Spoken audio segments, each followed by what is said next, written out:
بسم الله الرحمن الرحيم.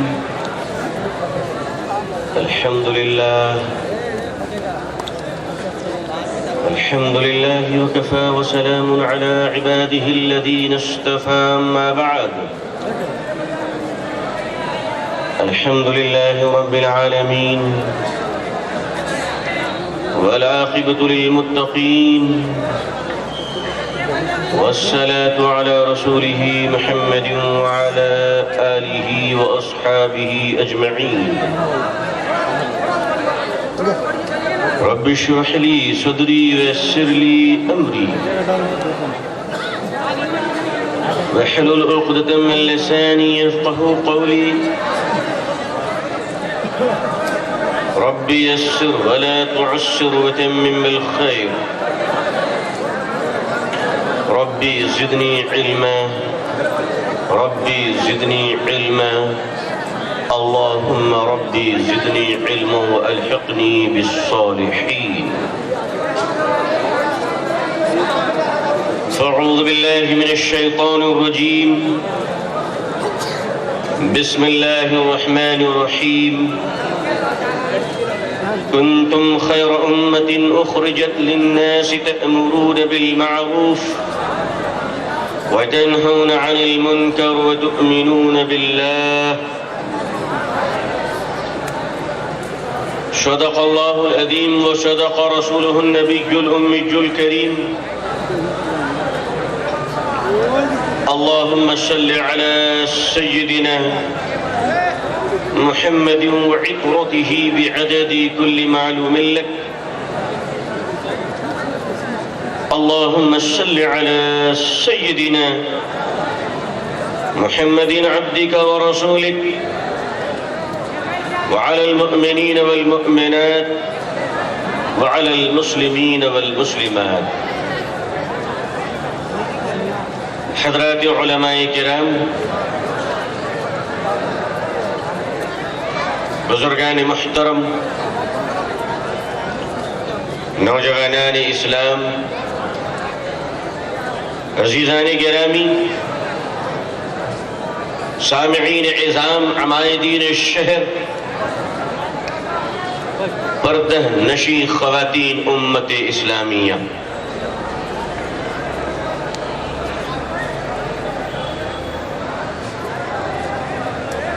میرے خیال سے یہاں جو مجمع الحمدللہ موجود ہے،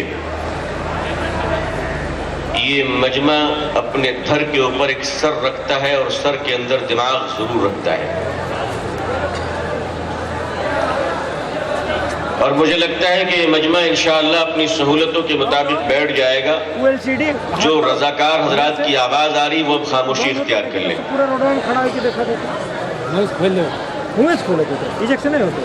اور جنہیں جہاں جگہ مل رہی ہے وہ اطمینان کے ساتھ بیٹھے انشاءاللہ، تاکہ سنجیدگی کے ساتھ کچھ باتیں اللہ کی توفیق سے عرض کروں. اصل میں مجمع بے قابو تب ہوتا ہے جب آدمی دوسروں کو بٹھاتا ہے. یہ بہت خطرناک مرض ہے، دوسروں کو بٹھانا. اصل میں بات مجمع قابو میں اس وقت آ جاتا ہے جب ہر آدمی خود چپ چاپ بیٹھ جاتا ہے. یہ جو بٹھانے کا سسٹم ہے، اس میں نہ وہ مانتا ہے نہ ہم چھوڑتے ہیں، وہ نہ سنتا ہے نہ ہم چپ رہتے ہیں. اس لیے اب آپ خاموش رہیے. انشاءاللہ یہ مجمع جو ہے وہ سورہ یاسین پر قدم کر دیا جائے گا انشاءاللہ. اور ہر آدمی ذرا سنبھل کر بیٹھے، کیونکہ ہو سکتا ہے کہ ان کے بغل والا شخص جنات ہو، ہے نا. اس لیے ہل ڈل نہ کرے. آدمی کو چوٹ لگی تو آدمی معاف کر دے گا، جنات کو چوٹ لگی تو کم از کم 20,000 روپے کا خرچہ پیش آئے گا. نہیں، علاج تو مفت میں ہو سکتا ہے، مگر عامل لوگ کیوں کریں گے؟ ان کو کوئی رشتہ داری ہے آپ سے. اس لیے بالکل خاموش ہو جاؤ بھائی. پیچھے کے جو لوگ ہیں وہ خاموش ہو جاؤ. کوئی کسی کو نہ بٹھائے، اب کوئی کسی کو نہ بٹھائے، بالکل خاموش. آپ بھی بیٹھ جائیے مولانا، میں یہ کام خود کر لوں گا. میں نے خود اپنے ہاتھ میں مورچہ سنبھال لیا ہے. یہی تو میں چاہتا، کوئی کسی کو نہ بٹھائے. خود بخود انشاءاللہ العزیز یہ مجمع مسخر ہوتا چلا جائے گا انشاءاللہ. یہ مجمع اہل ایمان کا ہے، شریفوں کا ہے اور بھارت واسیوں کا ہے. ہماری تو سبھیتا ہے، ہمارا کلچر ہے، ہماری تہذیب ہے کہ ہم ایک دوسرے کی عزت کرتے ہیں اور محبت کرتے ہیں. کیا کریں، دنیا بھی حیران ہے کہ ہندوستان کی مٹی میں خدا نے وہ کون سی محبت رکھی ہے کہ 1,00,000 مرتبہ لڑنے کے بعد پھر گلے سے محبت سے مل لیتے ہیں. لڑانے والوں کا بجٹ ختم ہو گیا، ملکوں کے ہتھیار ختم ہو گئے، مگر ہندوستانی میں تمہیں سلام کرتا ہوں کہ زمین کے نیچے پانی ختم ہو گیا مگر زمین کے اوپر تمہارا پیار ختم نہیں ہو سکا. اور یہ پیار کیوں ہے؟ اس لیے کہ پیار کی جو فصلیں ہیں، گیہوں کی فصلیں زمین سے اگتی ہے، چاول کی فصلیں زمین سے اگتی ہے، چنے اور دال کی فصلیں زمین سے اگتی ہے.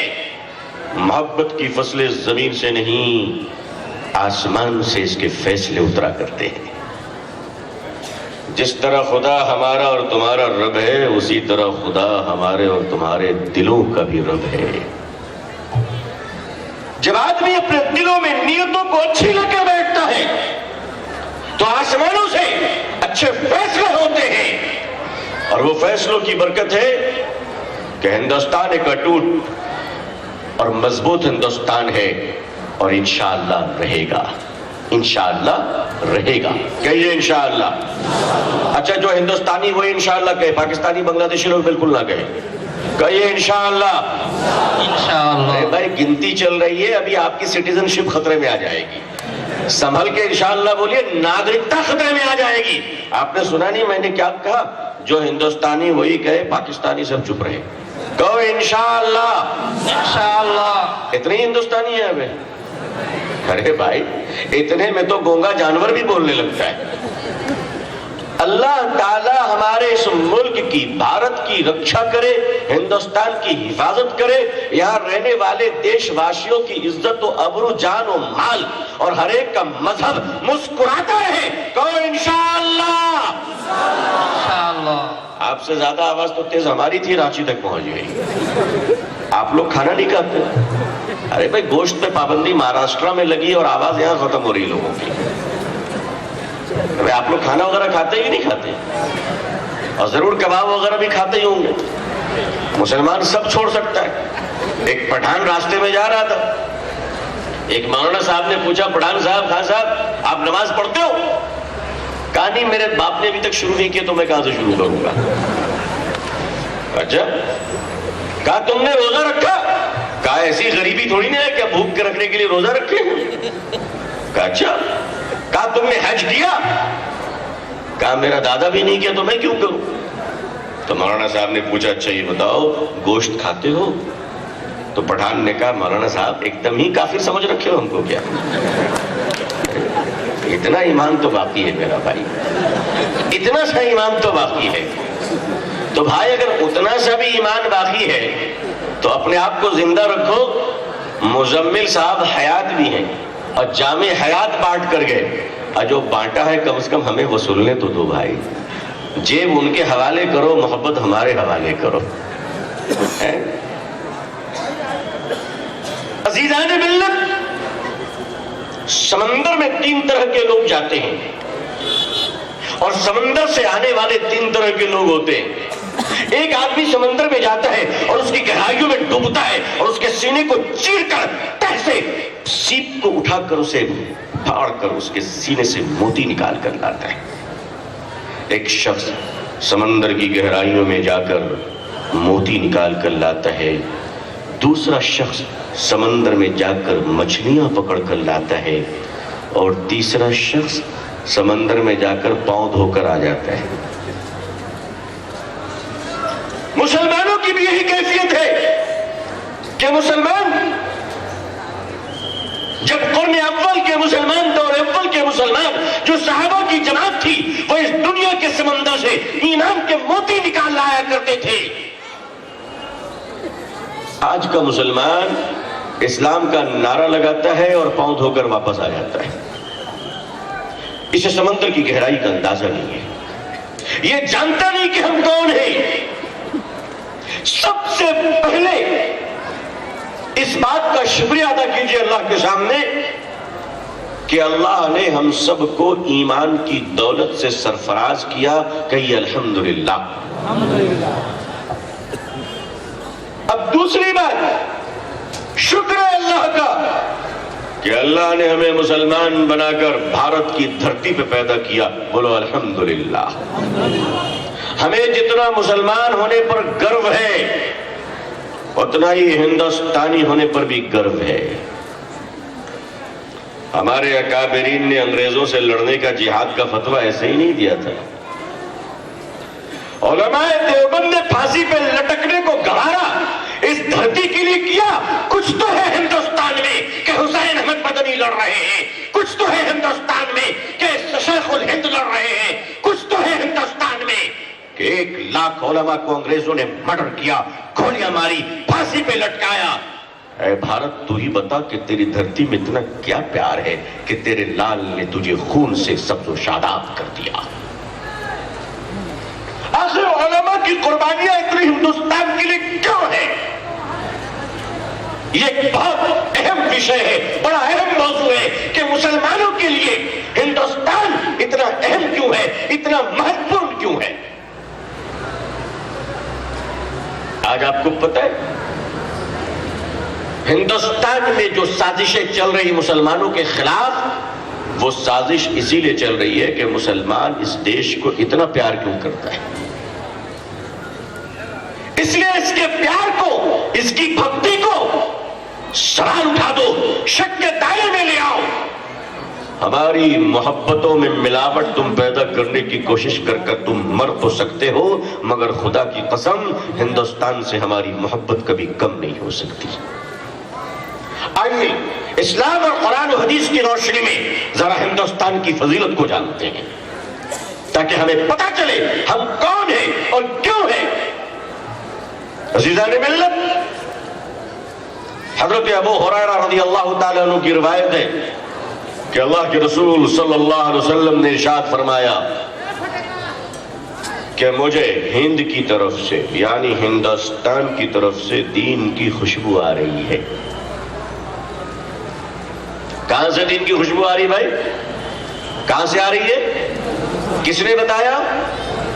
یہ کن کا فرمان ہے؟ نبی کا فرمان ہے صلی اللہ علیہ وسلم۔ ایک ایک اپنے دل پہ نقش کرتے چلے جائیے، مجھے جلدی جلدی گزرنا ہے۔ آقا صلی اللہ علیہ وسلم نے ارشاد فرمایا مجھے ہندوستان کی طرف سے دین کی خوشبو آ رہی ہے۔ اسی کو شاعر مشرق اقبال نے کہا، میر عرب کو آئی ٹھنڈی ہوا جہاں سے، میرا وطن وہی ہے، میرا وطن وہی ہے۔ یہ حضرت ابو ہریرہ رضی اللہ تعالیٰ عنہ ارشاد فرماتے ہیں کہ جس دن سے میں نے رسول اللہ صلی اللہ علیہ وسلم کی مبارک اور مقدس اور نبوت والی زبان سے ہندوستان کا نام سنا ہے، خدا کی قسم میری آنکھیں ہندوستان کی درشن کو بے قرار ہو رہی ہیں۔ اس لیے ہمیں محبت ہے، اس لیے ہمیں محبت ہے۔ مولانا ابوالکلام آزاد رحمت اللہ علیہ کو کون نہیں جانتا؟ 1923 میں وہ نیشنل کانگریس کے سب سے جوان اور کم عمر صدر بنائے گئے، یاد رکھیے 1923 میں سب سے young president national Congress party of India اگر کوئی رہا ہے تو he was mister Maulana Abul Kalam Azad علیہ الرحمہ۔ مولانا ابوالکلام آزاد جب 1923 میں کانگریس کے صدر بنے تو نیشنل کانگریس کے ایگزیکٹو کانفرنس کو ایز اے پریزیڈنٹ ایڈریس کرتے ہوئے انہوں نے فرمایا تھا کہ اگر کوئی اللہ کا فرشتہ قطب مینار کے چوٹی پہ کھڑا ہو کر مجھ سے یہ کہے کہ اے مولانا آزاد، ہندوستان کو آزادی اور بھارت کو سوراج کل بھی جائے گا، اگر تم ہندو اور مسلمانوں کی ایکتا، پریم، محبت کی باتیں کرنا بند کر دو، ہم ہندوستان کو آزاد کر دیں گے۔ مولانا آزاد نے کہا تھا ہم آزادی چھوڑ دیں گے مگر محبت کا راستہ نہیں چھوڑیں گے۔ یہ ہم سے نہیں ہو سکتا کہ ہم بھارت میں اپنے ہندو بھائیوں سے محبت کرنا چھوڑ دیں، یہ نہیں ہو سکتا۔ ہم آزادی چھوڑ سکتے ہیں۔ 1947 میں جب بھارت بٹوارا ہو رہا تھا بدقسمتی سے، دربھاگیہ سے، جن لوگوں نے آزادی کا بٹوارا کیا بھارت کو، وہ آج بھی لڈو کھا رہے ہیں بیٹھ کے، اور جن کے آبا و اجداد پھانسی کے تختے پہ لٹک رہے تھے، انہی سے پوچھا جاتا ہے کہ تم اپنا پرمان پتر پیش کرو۔ اتہاس پر اس سے زیادہ بڑا اتیاچار نہیں ہو سکتا۔ سن 47 میں جب ہندوستان ٹوٹ رہا تھا، نعوذ باللہ من ذالک، سہارنپور کے کچے مکان کے چبوترے پہ ہندوستان کے عظیم علماء دیوبند مشورہ کرنے بیٹھے کہ ہندوستان کے مسلمانوں کو کیا کرنا چاہیے۔ اب یہاں سے حضرات علماء کی ذمہ داری شروع ہوتی ہے کہ کیا کرنا چاہیے۔ ریحان العصر محدث جلیل حضرت شیخ الحدیث زکریا صاحب رحمۃ اللہ علیہ، حضرت رائے پوری علیہ الرحمہ، اور بڑے بڑے اکابرین سن 47 کے تشریف فرما ہے، اور اس میں سب سے کم عمر رئیس التبلیغ حضرت مولانا محمد یوسف صاحب کاندھلوی رحمۃ اللہ علیہ بھی تشریف فرما ہے۔ میٹنگ شروع ہونے والی ہے، مشورہ شروع ہونے والا ہے۔ مولانا یوسف صاحب کھڑے ہوئے اور فرمایا کہ آپ سب ہمارے بڑے ہیں، آپ جو بھی فیصلہ کیجئے ہمارے سر آنکھوں پہ ہے، لیکن میں چھوٹا ہوں، پہلے میری ایک بات سن لیجئے، میری رائے سن لیجئے۔ لوگوں نے کہا یوسف بولو تم کیا کہنا چاہتے ہو؟ مولانا یوسف نے یہ کہا آپ کو جو فیصلہ ہو کرنا ہے کر لیجئے، جہاں جانا ہو جا لیجئے، مگر سنیے محمد یوسف ہندوستان کو شرک اور کفر کے حوالے کر کر کہیں نہیں جائے گا، کہیں نہیں جائے گا۔ قیامت کے دن ہم محمد رسول اللہ صلی اللہ علیہ وسلم کو کیا جواب دیں گے؟ کیا جواب دیں گے؟ وہی جواب آج آپ بھی تیار رہیے، آپ بھی تیار رہیے۔ مخالفت میں نعرہ لگانا اور اپنی جھوٹی بہادری کی ڈینگیں ہانکنا بہت آسان ہے، محبت کے چراغ نفرتوں کی آندھیوں میں جلانا یہ چیلنج ہے، اور عاشقان مصطفیٰ کے سوا یہ چیلنج کوئی قبول نہیں کر سکتا صلی اللہ علیہ وسلم۔ اور میں نے یہ بار بار کہا ہے اور آج بھی کہہ رہا ہوں کہ اس وقت 2016 میں اس دنیا میں علماء دیوبند سے بڑھ کر محمد صلی اللہ علیہ وسلم سے محبت کرنے والا کوئی مرد کسی ماں نے آج تک پیدا ہی نہیں کیا ہے۔ اس کے لیے میرے پاس ثبوت ہے، دلائل ہے، میں اس پر جانا نہیں چاہتا اس وقت۔ کوئی ماں نے جلائی نہیں ہے، کتنی محبت ہے۔ مولانا یوسف صاحب رحمۃ اللہ علیہ فرماتے ہیں میں شرک اور کفر کے حوالے کر کر کہیں نہیں جا سکتا۔ مسلمانوں تم کیا کر رہے ہو؟ آپ کی ہماری ذمہ داریاں کہاں ہیں؟ آگے بڑھیے۔ حضرت آدم کیوں ہمیں اس ملک سے محبت ہے، کیوں ہم اس ملک پر جان دینا چاہتے ہیں، کیوں اس دیش پر مرنا چاہتے ہیں؟ اس کی وجہ یہ ہے حضرت آدم علیہ السلام جو مانو سرشٹی کے پہلے انسان ہیں، فرسٹ ہیومن، پہلے انسان، اللہ کے نبی ہیں۔ حضرت آدم علیہ السلام کو جب اللہ نے دنیا میں بھیجا تو حضرت آدم علیہ السلام دنیا کے جس زمین پر اترے تھے اور زمین سے آپ نے 300 پیدل حج اور 700 پیدل عمرہ کیا تھا۔ محدث جلیل و کبیر حضرت مولانا حبیب الرحمن اعظمی علیہ الرحمہ نے اپنی معرکۃ العرا کی کتاب میں لکھا ہے کہ حضرت آدم علیہ السلام نے پہلا پیدل حج ہندوستان سے جا کر کیا تھا۔ ہم اس دھرتی کو سلام کیوں نہ کریں؟ ہم اس دھرتی کو پیار کیوں نہ کریں؟ بولو بھائی کریں کہ اب بتاؤ۔ اب میں پوچھتا ہوں دعا کرو اللہ ہندوستان کو سلامت رکھے، کہو انشاءاللہ آمین۔ یہ وجہ ہے ہمیں اس ملک سے محبت کرنے کا۔ حضرت آدم علیہ السلام نے پیدل حج جو پہلا کیا ہے وہ ہندوستان سے جا کر کیا ہے۔ دنیا میں 4 بڑی یونیورسٹی ہے اسلام کی۔ مراکو جس کو مراکش کہتے ہیں اور عربی میں اس کو مغرب کہتے ہیں۔ مراکو میں جامعہ قرویجین، یہ پہلے اسلام کی پہلی یونیورسٹی، بڑی یونیورسٹی۔ نمبر 2 اسلام کی دوسری بڑی یونیورسٹی تیونس میں جامعہ زیتونہ۔ نمبر 3 مصر میں جامعۃ الازہر، اور دنیا کے مورخ کہتے ہیں کہ اسلام کی سب سے بڑی چوتھی یونیورسٹی اگر دنیا میں کہیں ہے تو ہندوستان میں دارالعلوم دیوبند ہے ماشاءاللہ۔ یہ ہندوستان کو اعزاز حاصل ہے، ساری دنیا میں تبلیغی جماعت کا کام چلتا ہے ماشاءاللہ۔ بتاؤ ہیڈ کوارٹر کہاں ہے؟ بتاؤ بھائی کہاں ہے ہیڈ کوارٹر؟ یہ ہندوستان میں اور دلی میں ہے ماشاءاللہ، جہاں سے امن و محبت و سلامتی کی باتیں چلتی ہے۔ محبت ایکسپورٹ ہوتا ہے، محبت امپورٹ ہوتی ہے، پیار ایکسپورٹ ہوتا ہے، محبت امپورٹ ہوتی ہے۔ دلی کے جامع، دلی کے بنگلے والی مسجد نظام الدین میں آپ چلے جائیں اور دیکھیے ساری دنیا سے لوگ آتے ہیں۔ کیوں آتے ہیں؟ اسلام کا سندیش بھارت سے جا رہا ہے، یہ پوری دنیا۔ آپ کو پتہ ہے جب ہم ودیشوں میں جاتے ہیں تو ودیش کے لوگ ہمیں دیکھ کر کہتے ہیں کہ آپ کتنے خوش نصیب ہیں کہ ہندوستان میں جماعت، تبلیغی جماعت کا کام ہو رہا ہے، ہندوستان میں دارالعلوم دیوبند ہے جو چمک رہا ہے۔ اور یہ سب ہندوستان میں لوگ جلسی کرتے ہیں۔ مجھے یاد ہے 1998 حضرت مولانا سید ابو الحسن علی ندوی رحمہم اللہ کو دبئی کی گورنمنٹ شیخ محمد نے قرآن کے ایوارڈ کے لیے درخواست دی تھی کہ حضرت آپ قبول فرمائیں۔ رمضان کا مہینہ تھا، میں بھی دبئی میں تھا،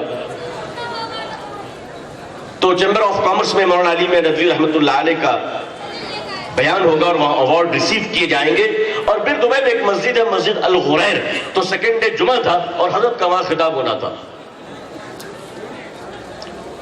سارے دبئی میں ایک ہی چرچا چل رہا تھا کہ دنیا کے سب سے بڑے عالم اس وقت تشریف لا رہے مولانا علی میاں ندوی رحمۃ اللہ علیہ۔ اور جب عرب کے شیخوں نے سنا کہ میں ہندوستان کا ہوں تو میرے سر پہ بوسہ لینے لگے کہ تم اس ملک کے رہنے والے ہو جس ملک کے مولانا علی میاں ندوی رہنے والے ہیں۔ مولانا علی میاں ندوی رحمۃ اللہ علیہ جب سعودی عرب جا رہے تھے تو اٹل بہاری واجپئی صاحب نے کہا تھا کہ جس دیش میں مولانا علی میاں ندوی جاتے ہیں وہاں بھارت کے کسی راجدوت کی ضرورت نہیں پڑتی ہے۔ وہاں دیش کے سب سے بڑے راجدوت، ہندوستان کا سب سے بڑا امبیسڈر مولانا علی میاں ندوی رحمۃ اللہ علیہ ہوتا ہے۔ اور ہندوستان گواہ ہے کہ دنیا کے ہر ملک میں اس ملک کی عزت کے سربلندی کا کام اگر کسی نے کیا ہے تو وہ علماء دیوبند نے کیا ہے، الحمدللہ۔ یہی وجہ ہے میرے بزرگوں کہ جب ہمارے بھائیوں نے صوفی کانفرنس کی دلی میں، اور دلی کے وگیان بھون میں صوفی کانفرنس ہو رہا ہے، ہمیں گالیاں دی جا رہی ہیں، علماء دیوبند کو گالیاں دی جا رہی ہیں۔ دیش کا پردھان منتری آدرنیہ جناب عزت مآب نریندر مودی صاحب تشریف لاتے ہیں اور تقریر کرتے ہیں صوفیوں کے کانفرنس میں، تو بولتے ہوئے فرماتے ہیں میں شکریہ ادا کرتا ہوں پردھان منتری کا، سلام کرتا ہوں نریندر مودی صاحب کو کہ انہوں نے سچ کہا۔ صوفیوں کے کانفرنس میں انہوں نے یہ کہا کہ بھارت کی آزادی، سوتنترتا، عزت و آبرو کی اگر بات کی جائے گی تو مولانا حسین احمد مدنی اور ابوالکلام آزاد کو ضرور یاد کیا جائے گا، ضرور یاد کیا جائے گا۔ یہ وہ سچائیاں ہیں کہ جن سچائیوں کو ہم نہ جاننے کی وجہ سے ہم اپنی حقیقت کو سمجھ نہیں پا رہے ہیں۔ مسلمانوں نے یہ سمجھ لیا کہ بس پولیٹیکل پارٹیوں کا ڈنڈا جھنڈا ڈونا یہ ہمارا کام ہے اور کباب بنا کے کھاتے رہنا یہی ہمارا دھندا ہے، اور جب جس نے کہا اس کی بات میں آ کے روڈ جام کرو۔ نہیں، آپ کا کام کیا ہے؟ آپ کا کام کسی مولانا نے طے نہیں کیا، آپ کا کام وقت کے کسی قطب نے طے نہیں کیا۔ آپ کی ہماری ذمہ داری اللہ جل شانہ نے طے فرما دیا ہے، کنتم خیر امت اخرجت للناس۔ اپنی ذمہ داریوں کو سمجھیے۔ آپ کی اور ہماری ذمہ داری یہ ہے کہ کل جب اس دنیا کی دھرتی پہ ظلم ہو رہا تھا، کل جب بیٹیاں دفن کی جا رہی تھی، کل جب بہویں جلائی جا رہی تھی، کل جب بیواؤں کا قتل ہو رہا تھا، کل جب راستوں میں مسافروں کو لوٹا جا رہا تھا، کل جب بے ایمانی، ظلم اور اتیاچار کے پہاڑ توڑے جا رہے تھے، انسان سے خوف زدہ تھا، انسان شہروں سے زیادہ جنگلوں میں محفوظ ہو رہا تھا، اس وقت اللہ نے اس دھرتی پہ اپنے محبوب کو رحمت للعالمین بنا کر دنیا میں بھیجا کہ میرے نبی، میرے مصطفیٰ، میرے ہادی، میرے یاسین طہا، میں آپ کو رحمت للعالمین بنا کر جا بھیج رہا ہوں. اس دنیا سے اتچار کو مٹا دیجیے. محبت و پیار کا جو لوگ بھول رہے ہیں اس دیے کو دوبارہ جلا دیجیے. کل جب دنیا پریشان تھی تو محمد رسول اللہ صلی اللہ علیہ وسلم تشریف لائے تھے. آج بھی ماں کے پیٹ میں بیٹیوں کا قتل کیا جا رہا ہے. آج بھی جہیز کے نام پر بیویوں کو زندہ جلایا جا رہا ہے. آج بھی بیٹی کے ہاتھ پیلے کرنے کے لیے باپ کو اپنا خون اور گردہ بیچنا پڑ رہا ہے. آج بھی غریبوں کو 48 ڈگری ٹیمپریچر میں دھوپ میں بیٹھ کر مونگ پھلی اور سبزیاں بیچ کر اپنے معصوم بچوں کا پیٹ پالنا پڑ رہا ہے. لوگوں، کل جب ظلم ہو رہا تھا تو نبی خود تشریف لائے تھے. آج جب ظلم ہو رہا ہے تو اس ظلم کو مٹانے کے لیے مصطفیٰ کے غلاموں کو کھڑا ہونا پڑے گا. صلی اللہ علیہ وسلم نبی کے غلاموں کو کھڑا ہونا پڑے گا. اور وہ غلام اسی لیے کہا گیا کنتم خیر امت اخرجت للناس تأمرون بالمعروف وتنہون عن المنکر وتؤمنون باللہ. یہ کیوں کہا گیا؟ تاکہ ہم اپنی ذمہ داری، اپنی رسپانسبلٹی کو سمجھیں. کیا ہے ہماری ذمہ داری؟ اللہ نے ارشاد فرمایا کہ تمہیں بہترین امت بنا کر تیار کیا گیا، نکالا گیا لوگوں کی بھلائی کے لیے، مسلمانوں کی بھلائی نہیں. یاد رکھیے، لوگوں کی بھلائی کے لیے. آپ سارے لوگوں کے لیے بھلائی ہے. آپ رحمت للعالمین صلی اللہ علیہ وسلم کی امت ہیں. آپ امت میں دوسرے لوگ، دوسرے دھرم، دوسرے مذہب، دوسری ذات کے لوگوں کے لیے بھی آپ رحمت ہیں. رحمت بنیں گے انشاءاللہ. آپ کو رحمت بنایا گیا، آپ کو خیر بنایا گیا. اب آپ کی ذمہ داری کیا ہے؟ آپ کی ذمہ داری ہے تأمرون بالمعروف، بھلائی اور اچھی باتوں کا حکم کرتے رہو چاہے کوئی بھی ہو. برائیوں سے لوگوں کو روکتے رہو. ظالم اگر ظلم کر رہا ہے تو ہاتھ پکڑ کر روک لو اور ظالم کا پنجہ مڑوڑ دو، چاہے ظالم تمہارا اپنا بھائی کیوں نہ ہو. اسلام کے عدل و مساوات اور انصاف کا تقاضا یہ ہے کہ ظالم سر اٹھا کے نہ چلے اور مظلوم سر جھکا کے نہ چلے. ساری دنیا میں اسلام نے جو مانوتا کا سندیش دیا ہے، اسلام نے جو انسانیت کا پیغام دیا ہے، اس پیغام کی تعویذ بنا کر مسلمانوں نے گلے میں لٹکا لیا ہے. بس سچائی ہماری تقریر میں، بڑے بڑے جملے ہماری تقریر میں، نعرے ہماری تقریر میں، بلند و بانگ دعوے ہماری تقریروں میں، ساری خوبیاں ہماری تقریروں میں اور ساری خوبیاں دوسروں کی زندگیوں میں. ہم صرف تقریروں تک رہ گئے. اسی لیے آج 68 سالوں سے جلسہ کرنے کے بعد بھی یہ قوم بالغ نہیں ہو سکی. بالغ نہیں ہو سکی. آج تک ان کو سمجھ میں نہیں آیا کہ لال اور پیلے میں کیا فرق ہے. میں نے سنا تھا کہ ایک بادشاہ کے یہاں لڑکا پیدا ہی نہیں ہوتا تھا، صرف بیٹیاں ہی پیدا ہوتی تھی. بڑی مشکل سے ایک لڑکا پیدا ہوا تو اسے چاروں طرف عورتیں ہی عورتیں ملی، خالہ، نانی، پھوپھی، بہن، چچی، بہن، ساری عورتیں. اب اسی عورتوں کے فیلڈ میں وہ جوان ہوا، نہ کبھی تلوار دیکھی نہ کبھی جنگ دیکھا. اچانک جنگ کا اعلان ہو گیا تو بادشاہ نے کہا کہ میرے شہزادے کو بھی جنگ کے میدان میں لے جاؤ. پہلی بار زندگی میں شہزادہ عورتوں کے بھیڑ سے نکلا تھا اور جنگ کے میدان میں گیا. تو جنگ میں جب لوگ ہنگامہ کر رہے تھے تو شہزادے نے وزیر سے پوچھا، وزیر خون کا رنگ کیسا ہوتا ہے؟ اگر پیلا ہوتا ہے تو میں بہت پہلے زخمی ہو چکا ہوں.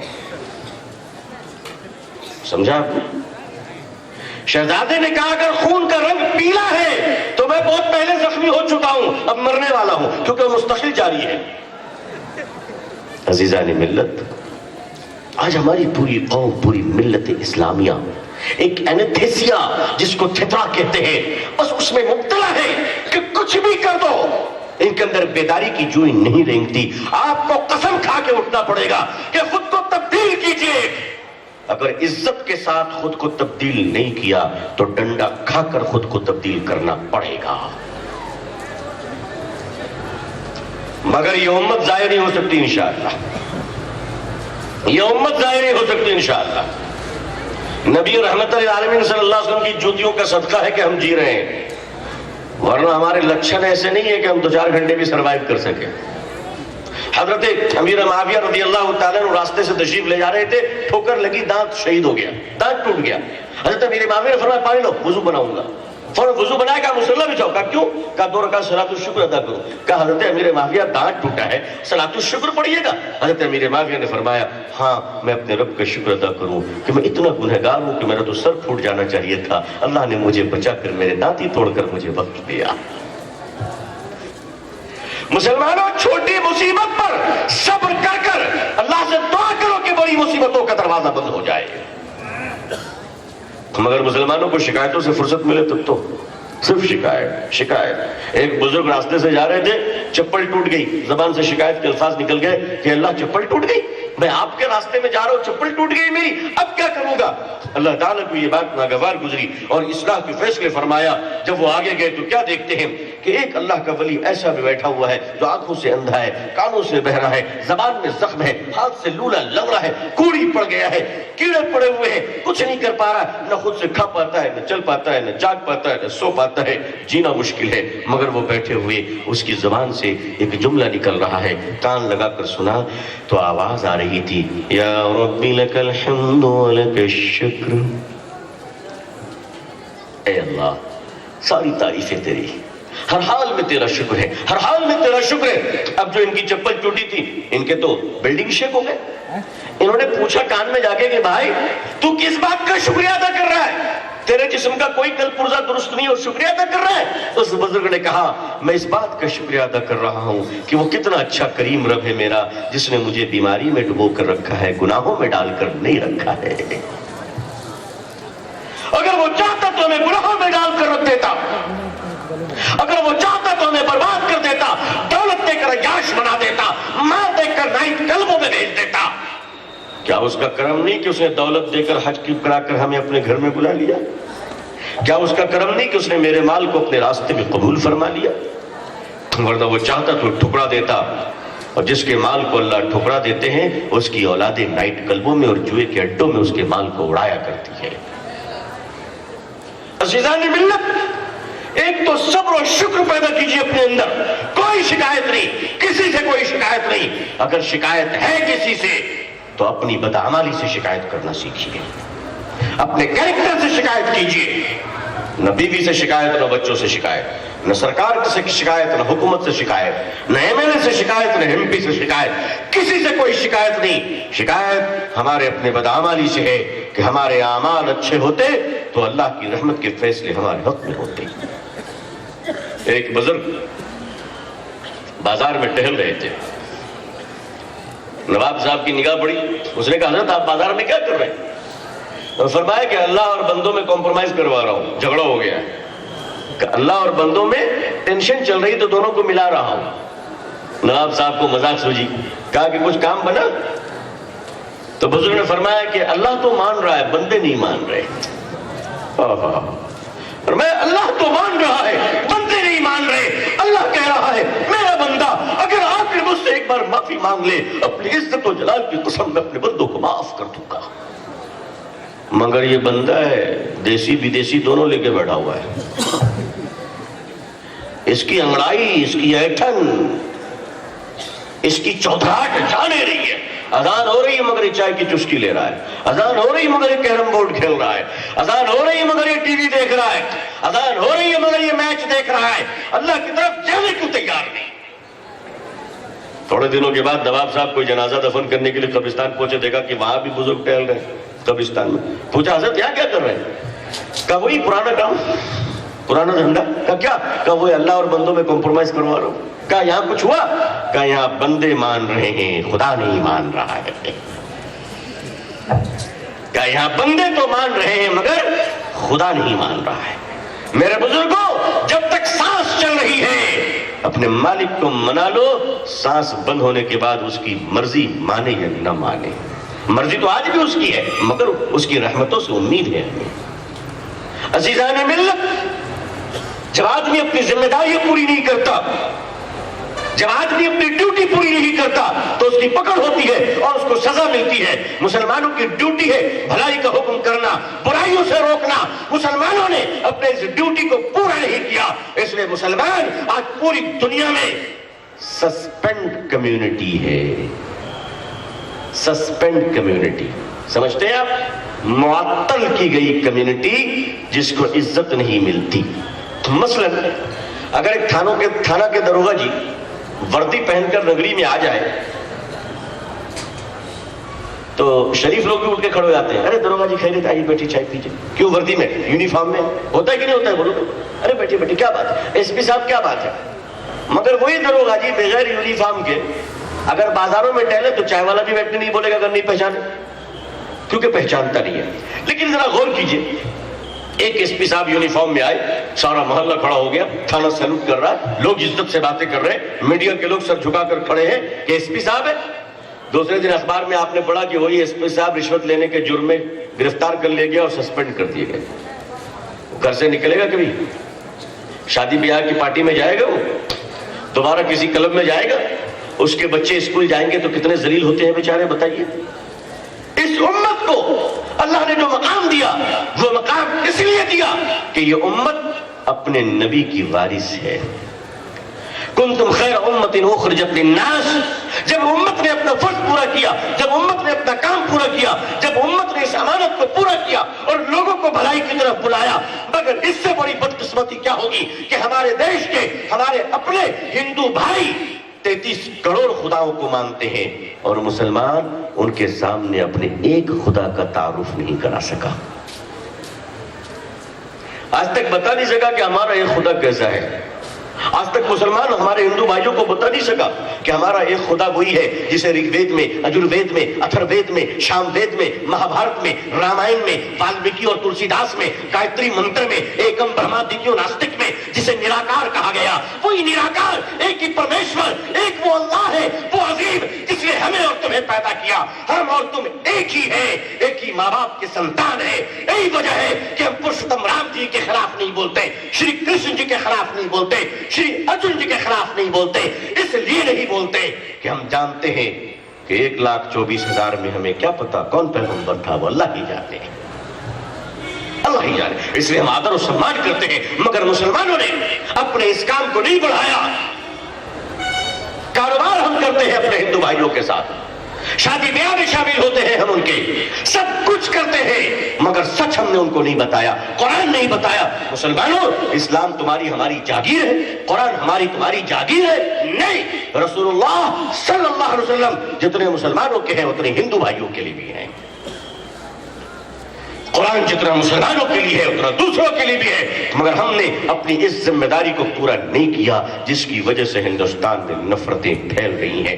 دنیا میں کوئی بھی اسلام سے نفرت نہیں کرتا ہے, سب اگر نفرت کرتا ہے تو مسلمان سے نفرت کرتا ہے.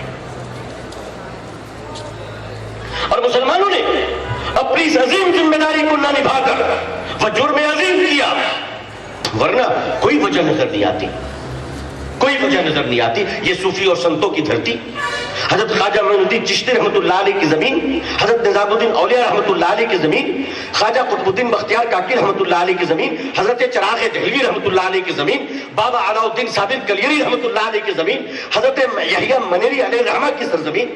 یہ ہندوستان جو بزرگوں سے بھری پڑی ہوئی ہے. لیکن ہم نے کیا کیا آپ جانتے ہیں؟ آج بھی ہم جمعے کی نماز پڑھ کے مسجدوں سے نکلتے ہیں تو ہمارے ہندو بھائیوں کو ہم پر اتنا وشواس ہے کہ پانی کی بوتلیں لے کر ان کی عورتیں مسجدوں کے باہر کھڑی رہتی ہیں کہ مسلمانوں تم اپنے خدا کا پوتر نام پڑھ کر ہمارے اس پانی میں دم کر دو تاکہ میرا لال اچھا ہو جائے, میرا شوہر اچھا ہو جائے. لوگوں, مسلمانوں, تم پر کتنا بھروسہ ہے کہ تمہارے دم کیے ہوئے پانی کو ایک ہندو بھائی اپنے بچوں کو پلاتا ہے کہ مسلمانوں نے اپنے خدا کا نام اس میں پڑھا ہے. مسلمانوں, اگر باہر جا کر پانی میں دم کر سکتے ہو تو جمعے میں اپنے مائک سے جب تم شفا کے لیے اعلان کرتے ہو کہ بھائیو جلیل بھائی بیمار ہے دعا کیجئے, شکیل بھائی بیمار ہے دعا کیجئے, منہاج بھائی بیمار ہے دعا کیجئے, وہاں ہم یہ کیوں نہیں کہتے کہ ہمارے محلے کے شرما جی بیمار ہیں, اللہ ان کو بھی صحت عطا فرمائے؟ کیوں منع ہے؟ نہیں منع ہے, حرام ہے. فتویٰ دے دیجئے,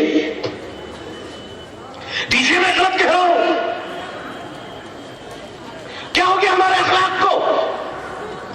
ہم اپنے جلسوں میں ٹھیک بلاتے ہیں ان کو, اپنی شادیوں میں بلاتے ہیں, اور ہمارا پڑوسی اگر کوئی ہندو بھائی بیمار ہے تو ہم جمعے میں مسجد میں اعلان نہیں کر سکتے کہ ہمارا بھائی بیمار ہے, دعا کیجئے کہ اللہ ان کو شفا عطا فرمائے.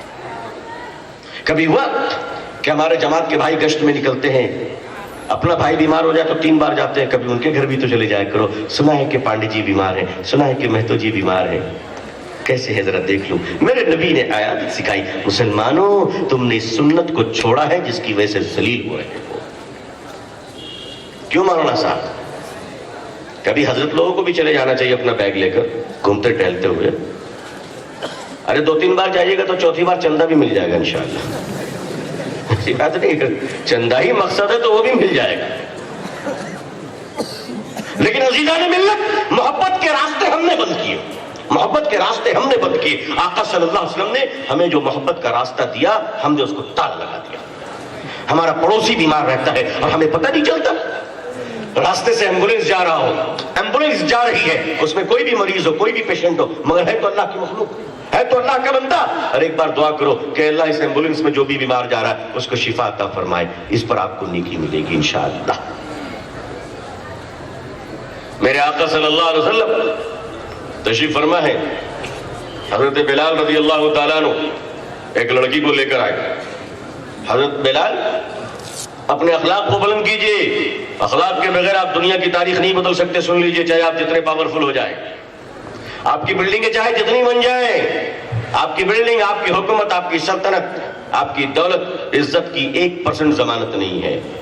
آپ کا اخلاق آپ کی ضمانت ہے انشاءاللہ. اللہ کے نبی صلی اللہ علیہ وسلم کے سامنے حضرت بلال رضی اللہ تعالیٰ عنہ ایک لڑکی کو لے کر آئے. اللہ کے نبی صلی اللہ علیہ وسلم نے دیکھا کہ وہ لڑکی آئی. حضرت بلال نے فرمایا کہ یا رسول اللہ، سب کہیے صلی اللہ علیہ وسلم، فرمایا کہ یا رسول اللہ صلی اللہ علیہ وسلم، یہ لڑکی دشمن کی بیٹی ہے. ایک ایک جملے پر غور فرمائیے.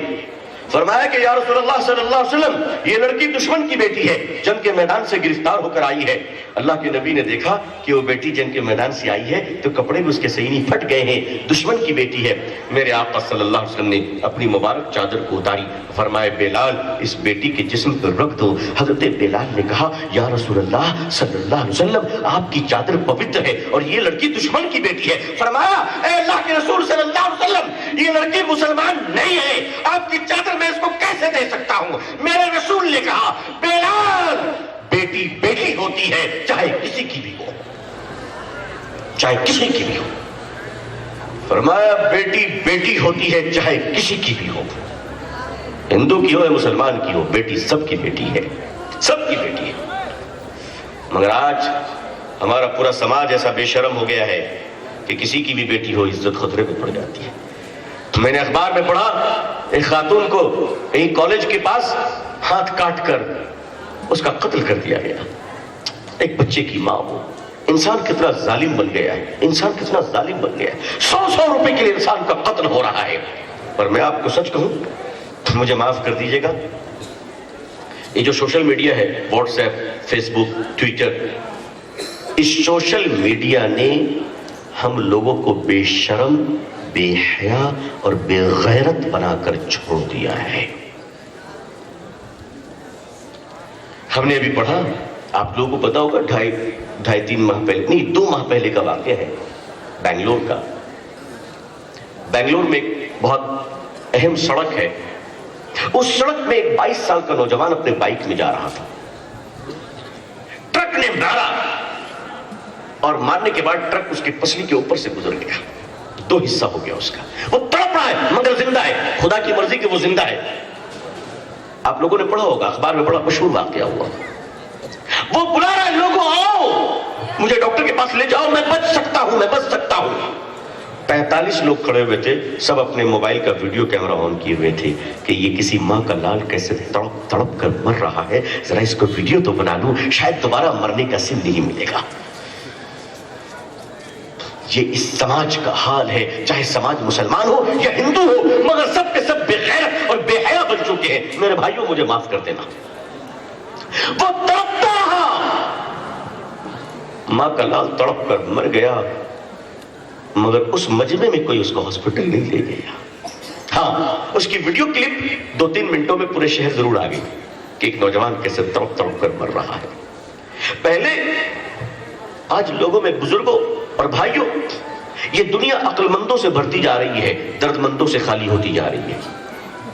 یہ دنیا عقل مندوں سے بھرتی جا رہی ہے، درد مندوں سے خالی بدنامی ہوتی جا رہی ہے. پہلے جب دو آدمی لڑتا تھا تو تیسرا بچانے والا ہوتا تھا, چھڑانے والا ہوتا تھا, سمجھانے والا ہوتا تھا. بولو ہوتا تھا کہ نہیں ہوتا تھا؟ آج دو آدمی جب لڑتا ہے تو تیسرا ویڈیو بنانے والا ہوتا ہے. جی چھڑاتا نہیں ہے, بولتا ہے اتنی جلدی لڑائی ختم ہو گئی, ابھی تو ہمارا ویڈیو کمپلیٹ بھی نہیں ہوا, تاکہ میری ویڈیو وائرل ہو جائے. یہ میں آپ کو شکاری کتوں کی کہانی نہیں, یہ مہذب انسانوں کی کہانی سنا رہا ہوں. یہ میں آپ کو جنگل کے ناگ سانپ اور زہریلے بچھوؤں کے واقعات نہیں, پروچن کرنے والے لوگوں کی حقیقت سنا رہا ہوں. یہ انسانوں کے واقعات ہیں کہ انسان کتنا بے غیرت اور کتنا بے حیا ہوتا چلا گیا. نبی پاک صلی اللہ علیہ وسلم نے جو ہمیں اخلاق کا نمونہ دیا, وہ نمونہ یہ تھا کہ میرے آقا صلی اللہ علیہ وسلم مدینے کی مسجد میں بیٹھے ہوئے ہیں, سامنے سے ایک جنازہ جاتا ہے, ایک ڈیڈ باڈی جاتا ہے, اور وہ ڈیڈ باڈی مسلمان نہیں, مرنے والا مسلمان نہیں, کوئی نان مسلم ہے ہمارا, جیسے ہمارے ہندو بھائی ہوتے ہیں. جنازہ جا رہا ہے, حضور صلی اللہ علیہ وسلم نے دیکھا, ہمارے محمد صاحب صلی اللہ علیہ وسلم نے دیکھا تو اٹھ کر کھڑے ہو گئے. صحابہ نے کہا, جب وہ جنازہ چلا گیا تو آپ بیٹھ گئے. صحابہ نے کہا, یا رسول اللہ صلی اللہ علیہ وسلم, آپ جو کھڑے ہوئے تھے تو یہ تو مرنے والا مسلمان نہیں تھا. میرے آقا نے فرمایا, محمد مسلمان کے لیے نہیں, انسان کے لیے کھڑا ہوا تھا صلی اللہ علیہ وسلم. فرمایا میں انسان کے لیے کھڑا ہوا تھا. انسان کا دل درد سے خالی ہوتا چلا جا رہا ہے. آج ہم بچوں سے محبت نہیں کرتے, بچے کسی کی بھی ہو.